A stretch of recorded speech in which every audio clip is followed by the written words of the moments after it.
කවිය අහස් විමනක් නොව ජීවිතේ පිළිබිඹු කරන කැඩපතකි.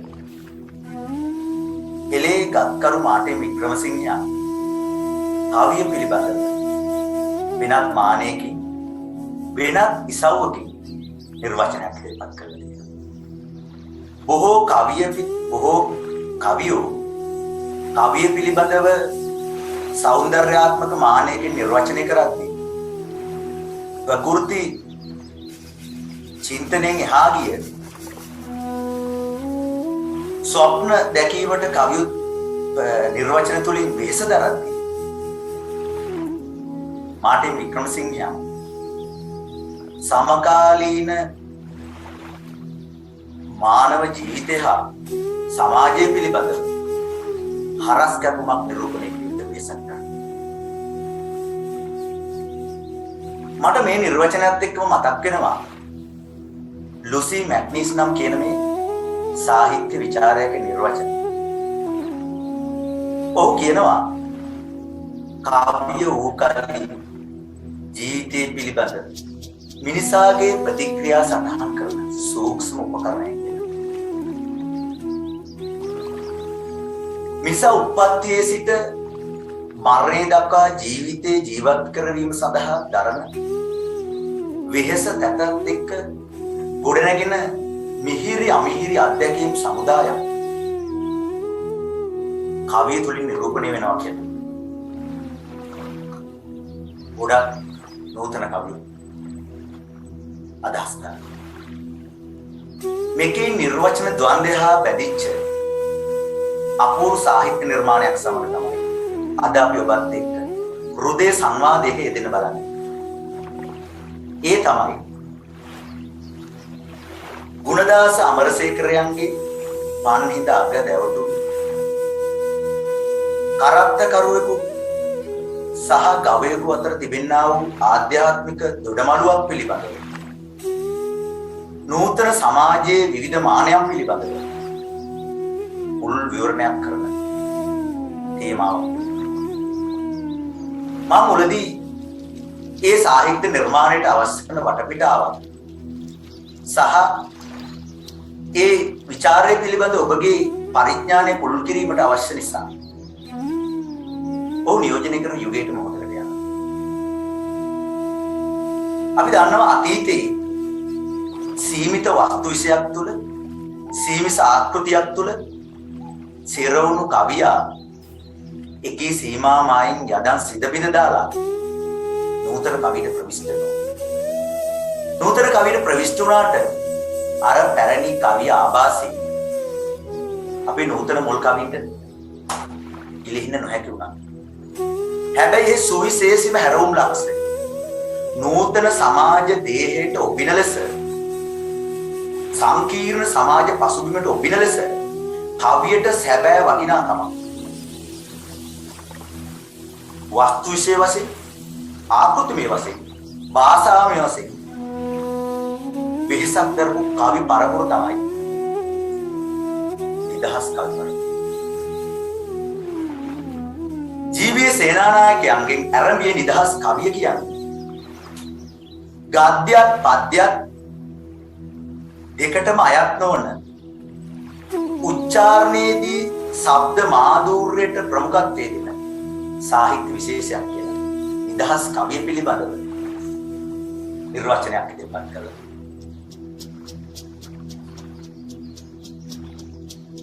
අපි මොහොතකට නිදහස් කවි සදා වස්තුනේ මොනවද කියලා බලමු. ප්‍රේමය, පාළුව, තනිකම, හුදකලාව, සමාජ විපර්යාස, සමාජ අසාධාරණ, බෞද්ධාගමික දාර්ශනික සිතුම් පැතුම් ආදී ගැඹුරු සමාජ ප්‍රස්තුතයන් චිරන්තර සාහිත්‍ය, නූතන සාහිත්‍ය ආදී මේ තුන් කල් ආකරන ගැඹුරු වටපිටාවක් කාව්‍යකරණය සඳහා වස්තු විෂය කරගන්නේ එකවි වස්තු විෂයන්ට පනපවන්න භාෂාවද ඊට ඔබින් ලෙස භාවිතා කරනවා. සංකේතාත්මක, රූපකාරක, සංක්ෂිප්ත මෙන්ම නූතන ව්‍යවහාරය හා බැඳිච්ච පස්වහරණය මේ කවි සිත්තම් කරනවා.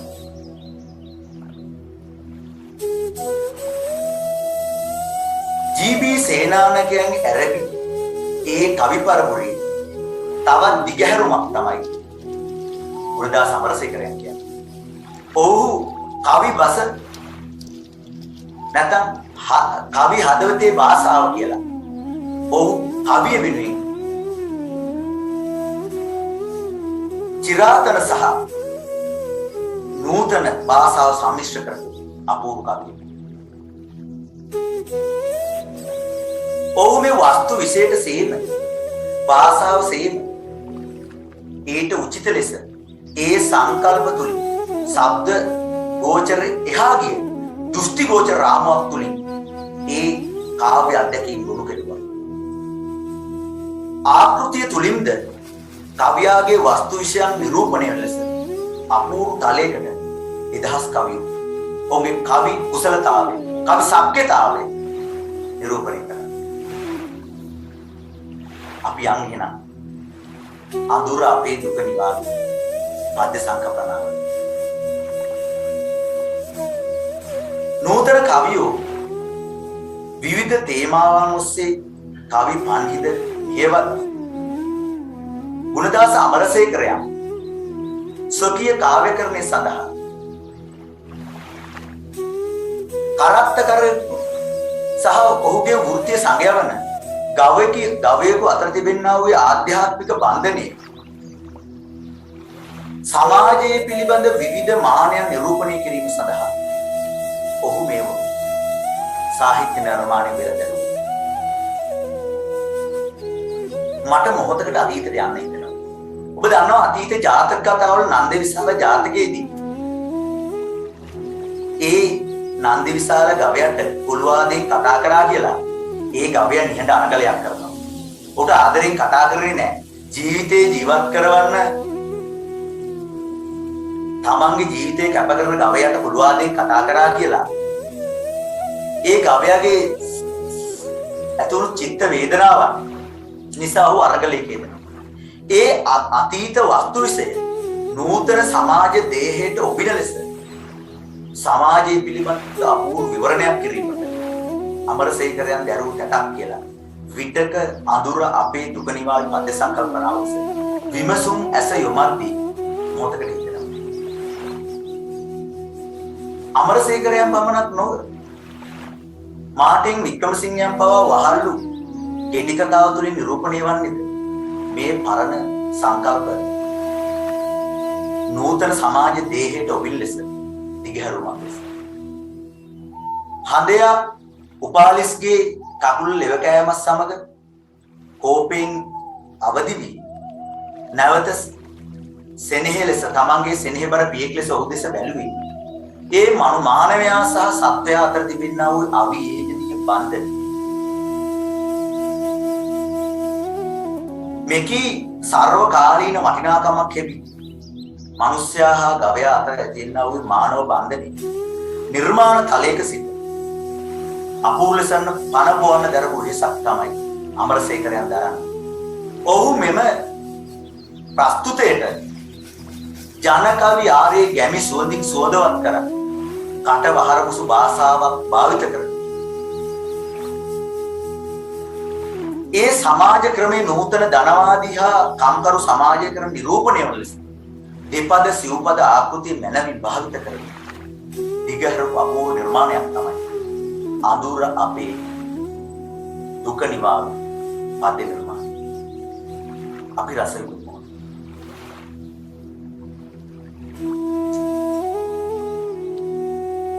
කවියා පද්‍යයේ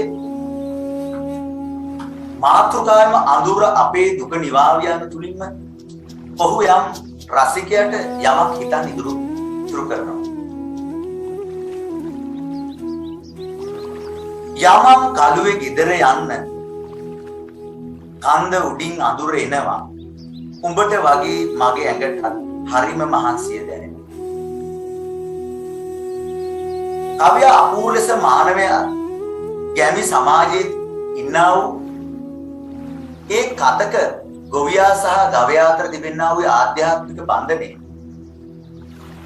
ඉතා නිර්මාණශීලී ලෙස ඉදිරිපත් කරන දරපු නිසා ඔහු කවියාගේ ප්‍රස්තුත කාරණාව දිගහැරීම සඳහා කම්කරු සමාජයේ තිබෙනා වූ ජීවිත පිළිබඳව අපූර්ව සටහනක් රසික දින නිර්මාණය නිරූපණය කරනවා. ඔහුට අවශ්‍ය වෙලා තියෙනවා මේ ප්‍රස්තුත කාරණේ හරහා සමාජයේ නූතන සමාජයේ ඉසව් තුනක් ගවේෂණය කරන්න. විටක ග්‍රාමීය සමාජයේ තිබෙනා වූ ආධ්‍යාත්මික බන්ධනය නිරූපණය වෙන අතර තවත් විටක ජීවිතේ ජීවත් කිරීම සඳහා ගැමියා දරන ජීවන අරගල තවත් විටක සමාජ අසාධාරණ හමුවේ කම්කරු පාන්තිකයාගේ සෝචනීය ඉරණම පිළිබඳව ඔහු වෙහසක් කරන මේ පද්‍ය සංකල්පවල නිරූපණය. ඔබට වගේ මගේ ඇඟට හරිම මහන්සිය දැනෙන. ගැමි සමාජයේ තිබෙනා වූ බන්ධන අපූර්ව. ඒ ඔවුන්ගේ සහකම්පනේ එකිනෙකාගේ දුක කඳුල වේදනාව සුස්ම හඳුනන පිරිසක්. හරියමං ලෙස කුසට ආහාරයක් ගතට වස්ත්‍රයක් ඉසට වහලක් නැතුණාට ඔවුන්ගේ මානව බැඳී හරි සුවදවත් හරි ශක්තිමත් නූතන ධනවාදී සමාජ ක්‍රමයේ තුල මිනිස් ශ්‍රමය සූරාගෙන තමන්ගේ හුදු ආත්මාර්ථ කාමී ලෙස ජීවිත විලසවත් ග්‍රාමීය සමාජයේ මිනිස්සු තමාගේ ජීවිතය හා සමානව තමයි මිනිස්සු මමනක් නොසතාපවත්ය තමන්ගේ හදවත යොමු කරේ.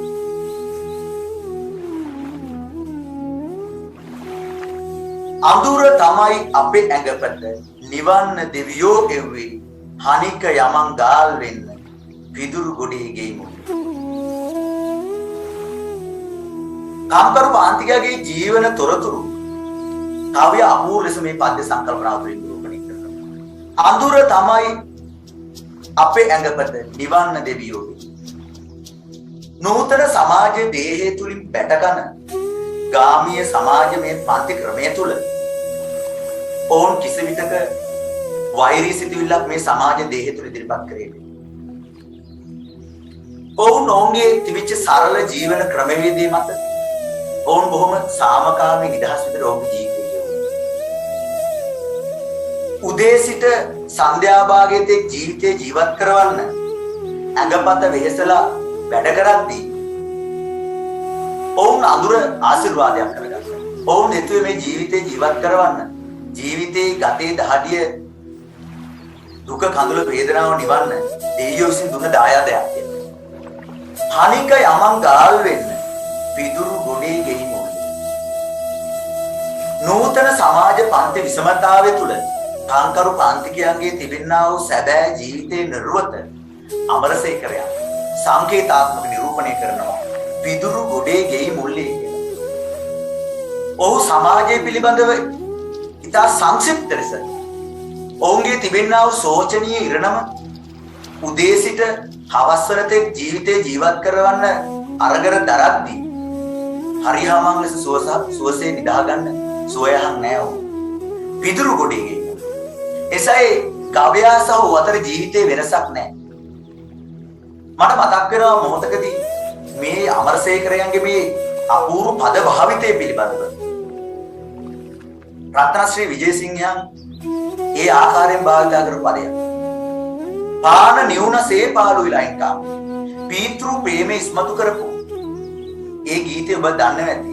චන්ද්‍ර මණ්ඩලයේ සැතපුරු ගීතේ පාන නිවුන සේ පාළු ඒ ලයින් කාමරයට තිබිච්ච ඒ පහනක් නැතුණා කියලා ඔවුන්ගේ ජීවිතය පිළිබඳව අපූර්ව චිත්‍ර රූපයක් මැව්වසේ ඒ නූතන කවියන්ට නූතන නිදහස් කවියේ නිරූපණය වන අමරසේකරයා ඒ අපූර්ව ලෙස පද ගැලපුම සමකාලීන සමාජ පිළිබඳව හරස් කැපුමක් නිරූපණය කරනවා.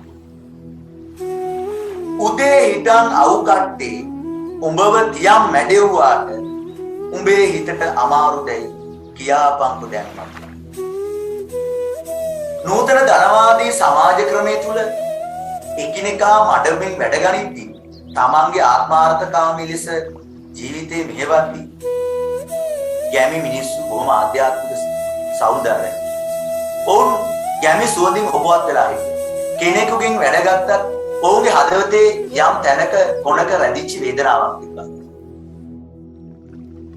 විටක පසුගාමී සිදුවිල්ලක් ඇති වෙනවා මම මේ ගවයට පාව ඔබ ආමන්ත්‍රණය කෙරේ වදාන් තුලින් අමරසේකරන් අපූර්ව ලෙස ගැමි මිනිසුන්ගේ තිබෙනා වූ ආධ්‍යාත්මික ගුණ කදම්බය අපූර්ව ලෙස සියුම් ලෙස ඉසියුම් ලෙස පද තුලින් නිරූපණය කිරීමට වෙසක් කරලා. උදේ හිටන් අවු කට්ටි උඹව තියම් මැඩෙව්වාට උඹේ හිතට අමාරු දැයි කියාපන්කෝ දැන්වත් මට. උදේ ඉඳලා හවස වෙනකන් ඔබ මගේ ජීවිතයේ කරපු ඒ පරිත්‍යාගය නිසා අමාරුද කියපන් කියලා තමගේ වෘත්තීය සංගයට ආමන්ත්‍රණය කරනවා. කරුමේ තමයි පරිසම් දෙන්නේ අපගේ මේ විදිහට බුදුහාමුදුරුවෝ කිව්වේ ඒක තමයි දුක නිවන්. කවියාගේ ජීවිතයේ මේ සමාජ දේහය තුල සමාජ පන්තික්‍රමය තුල තමකරු පාර්ශ්විකයා විදින අනේක ගැහැට පිළිබඳ ඔවුන් කිසි වෙලාවක වෛරී සිතිවිල්ලක් නැහැ. ඔවුන් ඔවුන්ගේ ජීවිතයේ දෛවයෙන් ආපු සරදමක් ලෙස සිතමින් ජීවිතය පිළිබඳ අපූර්ව ලෙස සහ ගැඹුරු සමාජ දෘෂ්ටියක් ඔවුන් හෙළනවා. බුදුදහමෙන් සෝදවත් වෙච්ච බුදුදහමෙන් පෝෂිත වෙච්ච ගැමියාගේ ජීවිත හැම වෙලාවෙම තවයෙකුට ඇඟිලි දික් කරනවාට වැඩිය දහමට ගලපලා ජීවිතේ හිත නිදහස් කරන්න දරපු වෙහෙස අපූර්ව ලෙස නිරූපණය කරලා තියෙනවා ගුරුදාස අමරසේකරේ. බුදුහාමුදුරුවෝ කිව්වේ ඔවුන්ගේ ජීවිතේට කතරම් දුරට දුක කඳුල වේදනාවත් එක්ක මේ කියන්න මේ වෙන අරගලන් කාටවත් නැහැ. ඔවුන් කිව්වේ එක්ක සංහිඳප්පා වලට එහෙම නැත්නම් බුදුහාමුදුරුවෝ ගාව. තවත් පිටක ඔවුන් මගේ ජීවිතය කියලා ඔවුන්ගේ කර්මයට බාර දීලා ඔවුන්ගේ දැනෙන ගතට දැනෙන වේදනාව සහ හදවත දැනෙන සෝසුසුමන් ඔවුන් වාතලයට මුදවා හරිනවා. විටක තවත් විටක නිරූපණය කරනවා කවියා කාම්කරු පාන්තිකයාගේ දුක කඳුල වේදනාව කියන්න සහ අහන්න මේ ලෝකේ මිනිස්සෙක් නැහැ. ඒ ඉන්නේ දෙවියෝ බුදුන් හා තමන්ගේ ජීවිතය හා සමානව දුක කඳුල වේදනාව හදවතේ රිද්මෙන් දකින්න තමන්ගේ පාර්ශවයේ ඉන්න කෙනෙක්ට විතරමයි කියන කාරණේ පිළිබඳව විටක අමරසේකරයා මේ පද්‍ය සංකල්පන තුලින් නිරූපණය කරනවා. ගෙදර ගිහින් ඇලගාවින් හොඳ තනකොළ ටිකක් ඔබට තලු ගහ බඩ පිරෙන්න එන දානම් ගන්න. නූතන සමාජය තුල කම්කරු පාර්ශවයට සොච්චමක් දීලා හරියමං විදියට කුසට ආහාරයක් ගන්නට වස්ත්‍රයක් නැතුව වැටුපක් ගෙවද්දි ග්‍රාමීය සමාජ මිනිස්සු එහෙම බැලුවේ නැහැ. ඔවුන්ගේ ජීවිතේ සමීපෙන් උපරිම ආකාරයෙන් තමාගේ කුසට ආහාරයක් නැතුණට ඔවුන් උපරිමයෙන් ඔවුන්ගේ හදවත් ඇතුලේ සහකම්පන ගුණේ සංවේදී ගුණේ තිබ්බා. ඔවුන් බැලුවේ තලු උදේ ඉඳන් ඒ තරපු වෙහෙස වෙනුයි තලු ගහලා කැම ටිකක් ගන්න අලුත් තනකොළ ටිකක් ගෙනත් දෙන්න. දෙයියෝ තමයි අඳුර දුන්නේ අපේ ඇඟපත ගිනි නිවන්න. අනික යමන් ගාල් වෙන්න අඳුර රෙද්ද පොරව ගන්න. කවියා නැවත ලෙස අතොරක් නැතුව ඒ පද ගැලපුම තුලින් අඳුර ගැන අවසමින් ගාල් වෙන්න යම් කියලා පැවසීම තුලින් නිරූපණය වන්නේ ඔවුන්ගේ ජීවිතය තුළ අනවරතෙන් ගලා එන්නා වූ දුක්ඛ සමුදාය කවියා අපූර්ව ලෙස දෙපද ආකෘතියක් තුලින් පුනරුක්ති දෝෂයට එහා ගිය පාද්‍ය සංකල්පගත දින අරුත ඉස්මතු කිරීමට දරපු තැතක් දෝ කියලා විතර හිතෙනවා. ඔවුන්ට හුස්මක්වත් ගන්න බැරි තරමට ජීවිතයේ දුක්ඛයෙන් වෙලාගත් කම්කරු ජීවිතයන්ගේ සැබෑ වගතුක මේ දෙපද ආකෘතිය තුල නිරූපණය කරන්න වෙසක් කරනවා.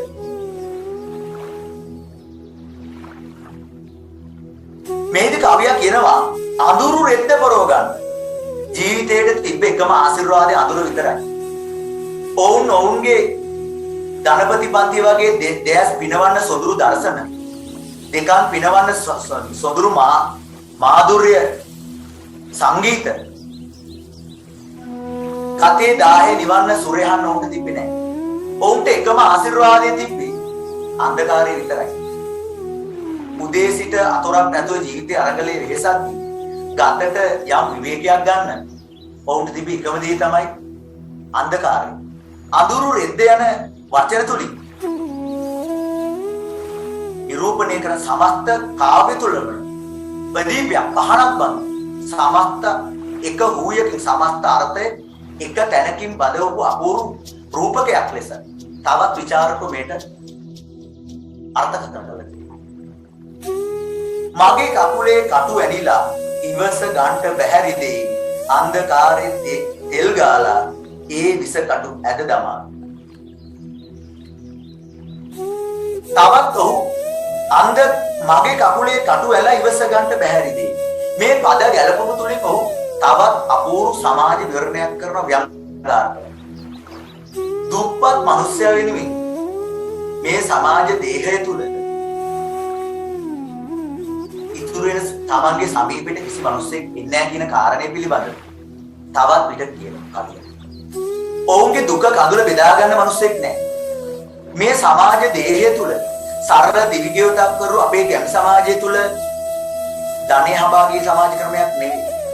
ඕන ඉතා සරල දිවිපයොතක් තිබ්බද නූතන සමාජයේ නිර්ධන මිනිසුන්ට තමන්ගේ දුක කඳුල වේදනාව බෙදා ගන්න ගැහැණියක්වත් නැති බව කවිය අපූර්ව ලෙස මේ පද ගැලපු තුලින් නිරූපණය කරනවා. මගේ කකුලේ යටු ඇරිලා ඉවස ගන්නට බැහැරි දෙවි අන්ධකාරේ තෙල් ගාලා ඒ විස කටු ඇද දමා. ඔහුට ඒකටත් තිබෙන්නේ අන්ධකාරය විතරයි. ඔහුගේ දෙපා මිරික ඔහුට දැනෙච්ච වේදනාව තෙල් ටිකක් ගාලා සම්භාහනයක් කරන්න කවුරුවක් හිටියේ නෑ. ඔහුගේ ගතේ වේදනාව නැති කරන්න. ඔහුට ඉතුරු වෙලා තිබ්බ එකම ආශිර්වාදය අන්ධකාරය විතරයි.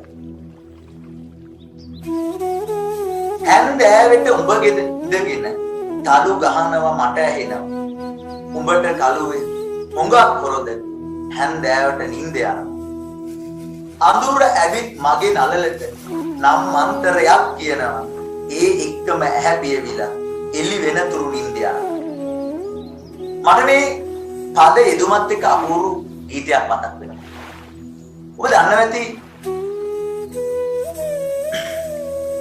ඉරුම් කූට්ටම් යුවලක් ගේ තිබෙන ඒ ගීතයක් නිරූපණය කරන නිින්ද නැති නිදි නැති රැය පුරා නොඹේ සුසුමයි ඇසුල් මලංචේ ලීරුවේ ගීතය ඔබ අහලා ඇතිද? ඒ රළු පරළු ජීවිත එක මලකට පෙන් කරලා මේ මිතුරු දෙන්න රැය නිදාගනිද්දි කතා නැතුව නිදාගනිද්දි එක මිතුරෙකුට තවක් යාළුවෙකුගේ හුස්ම දැනෙනවා ගන්නවා. වෙනදා දොඩමළුව කතා කරද්දී අද ඒ මිතුරුකම සහ ප්‍රේමය කියන මේ අරගලේ ඇතුලේ දෙන්න දෙපැත්තට හිටලා දිද්දි තවත් එක්කෙනෙක් ඔහුගේ හුස්ම ඇහෙනවා හුස්ම ගන්නවා ඇහෙනවා. ඒතර මට මතක් වෙනවා ඒ ගැමියෝ ජීවිතේ හැම ප්‍රශ්නයක් ඉදිරියේදීම මනුස්සත්වයේ කියන දේ මුල් කරගෙන ජීවිතේ බෙදාගත්ත කී කාරණේ විතර මතක් වෙනවා. ගත කර්කස වුණා ඔහුගේ ආධ්‍යාත්මය ඉතා ඉසියුම් ලෙස බොහොම සංවේදී බොහොම සහකම්පිත මනුස්ස කොට්ටාසයක් කියදී ගැමිය අපූර්ව ලෙස ගැමි සුවඳින් පෝෂණය කිරීමට ගුණද සමර්සේ කියන දරු තැත වෙහස අපූර්ව. හැන්දෑවට උඹ ඉඳගෙන කළු ගහනවා මට ඇහෙනවා. උඹට කළු හුඟක් කරද හැන්දෑවට නිද යනවා. කවියා ඒ ගැල්කරුවා රාත්‍රී භාගයේදී බලන්නේ තමන්ගේ ගේ වෘත්තීය සංගයට නිඳ යනවද කියලා. ඔවුන්ගේ ආධ්‍යාත්මික බැඳීම කතරම් ඉසියුම් ලෙස කතරම් අපූර්වද කියන කාරණේ මේ තුලින් නිරූපණය වෙනවා. දෙයියෝ තමයි අඳුර දුන්නේ අපේ ඇඟපත නිවාලන්න යමන් කලුයි ගාල් වෙලා එකට වැදී නිදා ගන්න. කවියා නැවත නැවතත් මේ දෙපද ආකෘතිය තුලින් යමන් කලුයි ගාල් වෙලා නිදා ගන්නට ආදි ලෙස කියන්නේ ඔවුන්ගේ ජීවිතයේ තිබෙනා වූ සෝචනීය ඉරණ. කවියා සහ ඒ ගැල්කරුව අතර වෙනසක් නැහැ. ඔවුන්ගේ ජීවිතයක සමානයි. විතක කවියා සංකේතාත්මක නිරූපණය කරනවා. නූතන සමාජයේ සමාජ විෂමතාවය තුල එක පැත්තකින් ගැමි සමාජයේ මිනිස්සු මේ සමාජ අසාධාරණ ලක් වෙලා ඔවුන්ගේ ජීවිතේ විතක තිරසන් ජීවිතයට හා සමාන ඔවුන්ගේ තිබෙනා වූ ඒ සීමිත ඉඩහසරකට ඔවුන් පොදු වෙලා කියන කාරණය අමරසේකරයන් මේ කවි තුල නිරූපණය කරන්න වෙසක් දැරුවා. තුනටිය මගේ කක් කියනවා බොහොම නොසෑහෙන විදිහට අඳුර හන්දි තෙල් ගාලා අත ගාවිය එය හිමි. උදේ සිට හවස් වරුවතේ ඒ ගතේ වෙහස නිවන්න ඒ දැනෙන වේදනාව තුනටිය වේදනාව නිවන්න කිසි ඔවුන්ට තෙලක් තියබා කිසි මිනිස්සෙක් නැහැ. ඔවුන් එකම කාර්යය තමයි අඳුර කියන දේ. අන්ධකාරය නැමැති ආශිර්වාදය. අන්ධකාරය නැමැති ඔවුන්ගේ ජීවිතයට ආපු එකම සහනය තමයි ඒ හැම වේදනාවකම උත්තරය. විතක කවියා මේ අන්ධකාරය කියන මේ පද ගැලපු තුලින් ඔවුන්ගේ ජීවිතේ කිසිදාක විසඳුමක් නොවන කාරණේ පිළිබඳව අපිට විතකයේ පද තුලින් නිරූපණය වෙනවා. හැම දෙයකටම ඒ ගැල් කරුවට තිබ්බේ අන්ධකාරය විතරයි. ඔවුන්ගේ කයේ කකුලේ ඇලුණු කටු වලට ගලවන්න උගේ තුනටි වේදනාව නැති කරන්න තිබෙ එකම සරල අන්ධකාරය විතරයි. අඳුරු රෙද්ද පොරවාලා අපේ ඇඟපත නිදි කරાવી අඳුර අපේ දුක නිවලා 1000ක් විතර නිවා. ඔවුන්ට එකම සරණ සොමිහිරි යහන් සහ සුමුදු පහසක් ඔවුන්ට තිබ්බේ නැහැ. කම්කරුවට තිබ්බේ අඳුරු රෙද්ද පොරව ගන්න. ජීවිතේ තිබෙනා වූ සෝචනීය ඉරණම කායික මානසික පමණක් නෙවෙයි. තමන්ගේ ජීවිතේ හදවතට දැනෙන ප්‍රේමණීය හැඟුමන් හෝ කායික දැනෙන මානවීය හැඟුමන් බෙදා ගන්න ජීවිතේ ඔහුට තිබ්බේ නැහැ. ඔහුට එකම සරණක් තිබ්බේ අඳුරු රෙද්ද පොරව ගන්න විතරයි. ඒ අඳුරු රෙද්ද පොරවුණා පස්සේ ඔවුන්ගේ සුවය අහනට යනවා මිසක් ඔවුන්ගේ ජීවිතේ බෙදා ගන්න කම්කරුවට කවුරුවක් සමීපුම් නැහැ ජීවිතේ. අඳුර අපේ දුක නිවලා 1000ක් විතර නිවා. ඔවුන්ගේ 1000ක් ඉන්දර දැනෙන සෝතවුන් සුසුම් මානසික මිනිස්සෙක් විදිහට මේ සමාජ දේහ තුළ ජීවත් වී දැනෙන ආදරේ සෙනෙහස ආදී විවිධ හැඟුම් සමුදායන් දෙන එකම සරණුනේ අන්ධකාරය විතරයි. ඒ සිතුවිලි හීන බවට පත්වීමෙන් වියකෙනව ඇරෙන්නේ ඒවා කිසිම දාක සදාකාලික හීනයක් බවට පත්වීමෙන් වියකෙනව ඇරෙන්න සදාකාලික සත්‍යයක් නොවන ජීවිතයක් කියලා කවියා අපූර්ව ලෙස ප්‍රතියමාන කරන මේ පද ගැන. ඒ අනුව ගුණදාස අමරසේකරයා අඳුර අපේ දුක නිවාමේ පද්‍ය සංකල්පනාව තුලින් නූතන සමාජ දේහේ එක් ඉසව්වක් එක් මානයක් ඉතා නිර්මාණශීලී ලෙස ගැල්කරුවෙකුගේ සහ ගවයෙකු අතර තිබෙනා වූ ආධ්‍යාත්මික දොඩමළු ඔස්සේ කාම්කරු පාතිකයාගේ ජීවන අරගලය සමාජ විෂමතාවය හා ඔවුන්ගේ එකී ප්‍රශ්න 1000ක් තමයි ඔවුන්ගේ තිබෙනා වූ මානවීය ගුණ සුවඳ අපූර්ව ලෙස නිර්මාණය කරපු නිර්මාණයක් තමයි අඳුර අපේ දුක නිවාමේ පද්‍ය සංකල්පනාව. මේ පද්‍ය සංකල්පනාව පනවපෑම සඳහා වූ අපූර්ව ලෙස ජන කවියට මුසු කටවහරක් භාවිතා කරන අතර අඳුරු රෙද්ද ආදී ලෙස රූපකාර්ථවත් බස්වහරක් භාවිතා කරමින් සමස්ත කවියම නිරූපණය කිරීම සඳහා ආලෝක ධාරාවක් සපයන. කවියා සොකීය වස්තු විශ්ේ දිගහැරීම සඳහා දෙපද සිව්පද ආකෘතිය ඉතා අපූර්ව ලෙස සංකලනය කරමින් සිව්පද ආකෘතිය තුලින් ඉපැරණි සමාජ වර්ණ දේහ චතුර්වර්ණ නිරූපණය කරන අතර දෙපද ආකෘතිය තුලින් සමාජයේ ධනපති සහ කම්කරු පාන්තිකයේ ස්වරූපය අපූර්ව ලෙස නිර්මාණය කරන්න දරපු තටක් කියලා පිටක හඳුන්වනවා. ඉපැරණි වස්තු විශයක් ඉපැරණි සංකල්පයක් නූතන ඇසකි සමාජගත කරන්න දරු වෙහස අපූර්ව. ඒ අනුව ගුණදාස අමරසේකරයා පීඩිත පන්තියේ සුසුම දෙනෙතර නැගෙන කඳුළු වෙලවි.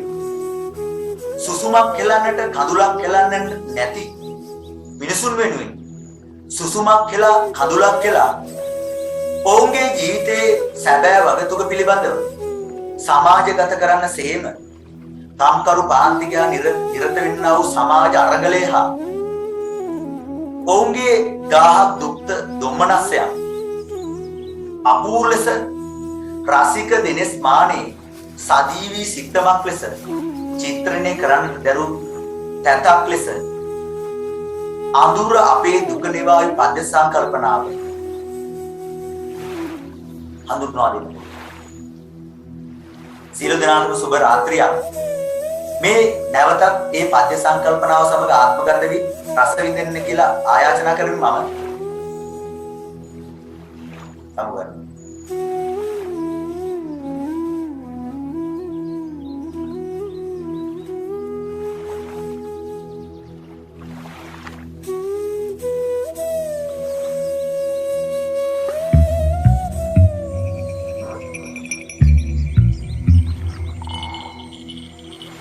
යමං කලුවේ ගෙදර යන්න කන්ද උඩින් අඳුරගෙන උඹට වගේ මගේ ඇඟටත් හරිම මහන්සිය දැනෙනවා. අඳුර තමයි අපේ ඇඟපත නිවන්න දෙවියෝ එව්වේ. අනික යමංගල් වෙන්න ඉදුරු ගොඩේ ගී මුල්ලේ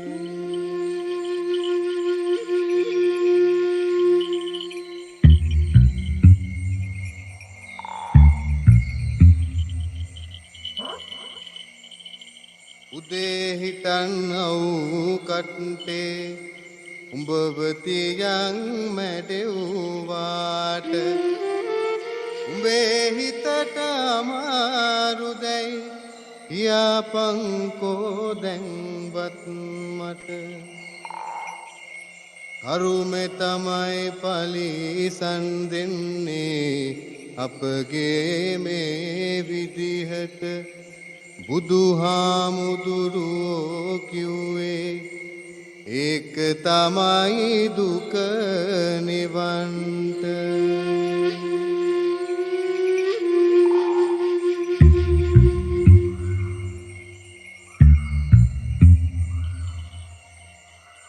ගෙදර ගිහින් ඇලගාවින් හොඳ තනකොළ ටිකක් උඹට තලු ගහ ගහ බඩ පිරෙන්න ගෙනත් දාන්නම් කන්නට.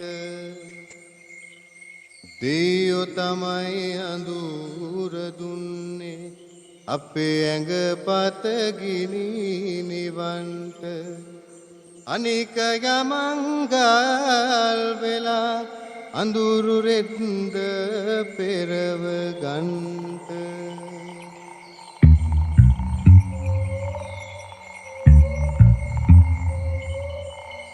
මගේ කකුලේ කටු ඇනිලා ඉවසන්නට බැහැරි දේවි අන්ධකාරේ තෙල් ගාලා ඒ විස කටු ඇද දමාවි. හැන්දෑවට උඹ ඉඳගෙන තලු ගහනවා මට ඇහෙනවා. උඹට කලුවේ හුඟක් හොරද හැන්දෑව